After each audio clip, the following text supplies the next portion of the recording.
alu le fiafi ma fa moe o mai le fenga tuai sa ngelo lua no tau pe fitu o te feita mina le koi pe ba o le koi pe mus maleiva fa fo ia fio pa ia ro tatu ri o le nei no moni ia le atua o e lava le atua o awa fionga e fa maoni lava ia o e feta lai mai fo i lawa wauna i nei mea le lei o le nei ia e fina ngalo ia fa manuia le a inga o lawa wauna ina ia iai o luma e fa mawau wa o e lawa li o le atua o e feta lai mai o lau fa manuia mai e manuia ai le a inga o lawa wauna e fa mawau Ia le tua ia na fionga tātou whaitau whaalongolongo ai a awa tiri mai no nā rāna me i tātou māla malama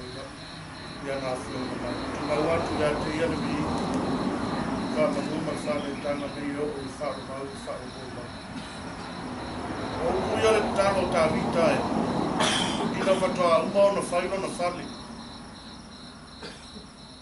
na uma o na whau le whale no whoi le tuku ona manatu leo le tuku o le a whawhewheo na ia nofo i le whale ai le aise whale e whau mo le atua ina ia tuhu ai tu tonu le ato la au le whewei e te iane ina ua sina fia e le atua le loto o Davita nona mo e fia whaise whale mo le atua le ana a wala i lorfe au ia nā tano le perfecta le atua ia nā tano whai a Davita o sona suli o se tupunga mai a te ia na te whaia se whale moa o le ala leo le te talo Davita o le te talo le whawhetai le atua whawhetai lau whamanuia o ai e a ua e manatu mai ai a le aunga atoa o le te talo le nei a Davita ina ia aua nei muta le whamanuia mai o le atua na tali le atua le talo Davita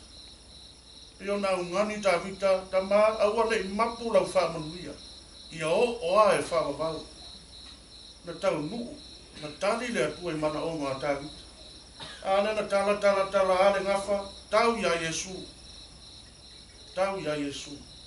Whailonga maninoi, o manuia e whamawau. O le atua le tali tonu Davita. Whamanuia mai lona ai. Upo le nei whale. Pasi ifo mata mai se te leo le au ngā mō le atunu whengaso wa e wāra vai tele le ia e tau tuvi ari tui tai meo ro iaia ia whale whape nei e whai e pa o tā vani e u whawhtai au ina ua tū le whai lao le nei ngā re o le a tele son of sosan i tangata e whengaso wa Ka upu o le salamo e masani, a whai e le atina e le atua le whani. E ngāru ue fua i la tau o e atia. Winga o lea sauranga, o lea upu o le whai salamo. A unoma le atua, i le nei whani, e whai a fua lama.